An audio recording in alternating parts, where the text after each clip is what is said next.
Before marriage, most of us knew how to flirt. It was just part of the process. Flirting can cause a number of things to happen for us and the person who's the object of our flirtation. For me, flirting was affirmative when I received a response from the person I was flirting with.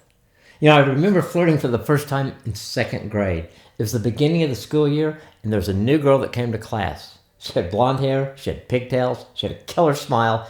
I was smitten. I had no idea what was going on in me, but I desperately wanted her to notice me. So at recess, we played a lot of different games, but tag was a regular. There she was the first day of recess in her new school, standing alone on the playground. This was my chance. So I ran over to her and I said, "You want to play tag?" And she said, "Sure."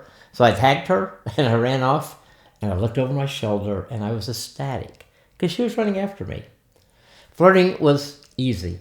The tactics of flirting changed over the years as we outgrew playing tag. And by sixth grade, flirting took the form of smiling at a girl or maybe letting her catch you staring at her. Then for me, middle school brought some new flirting challenges. The girls were changing. And it wasn't actually their physical changes that threw me. The attraction to girls was taking a turn I didn't expect. They had new ways to flirt. And for me, I didn't have any idea what to do with that. So I took a kind of flirting sabbatical so I could regroup. So Nancy came into my life midway through her freshman year at Texas Christian University. I thought I had my flirting back in good order, but she threw me for a loop. Well, at first she did. I was so attracted to her, but my flirting made me look goofy, silly. It was like I was asking her to play tag with me again. So fortunately for both of us, I recovered and I got back on my game pretty quickly. Flirting was a huge part of our dating relationship. I loved the look she would give at me across the room and how she would let me get lost in her eyes and how she wouldn't turn away and how we studied together in the school library and we played footsie for hours under the table. There was this spark between us and we were getting really good at keeping it going. The ultimate flirt was the look she gave me on our wedding day as she came down the aisle, which was right before her dad stepped on her wedding veil, jerking her head back, and I received a different look from her that said, "Help me." So do you flirt with each other? So if you do, keep it up. If you have that part of your, if you have let that part of your relationship die out though, why not rekindle the fire? I remember my dad's parents, they were married over 50 years, and I remember them flirting as long as my granddad was alive.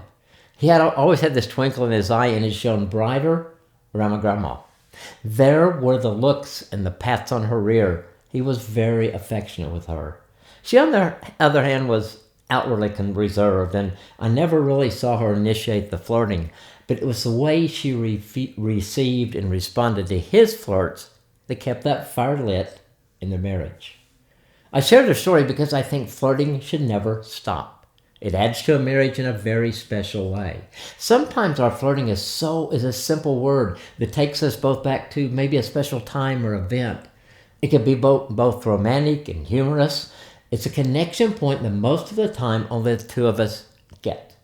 So if you're thinking, we've let this die out and it's something we need to build back into our marriage, let me give you some ideas to maybe get you going. Think about how the two of you flirted when you were dating. What worked? What words, looks, teasing? And then together brainstorm new ways to flirt that fit the two of you today. Try them out. Try texts or emojis or intentionally just let it happen. Focus and look for the opportunities. Just don't miss out on the fun of flirting.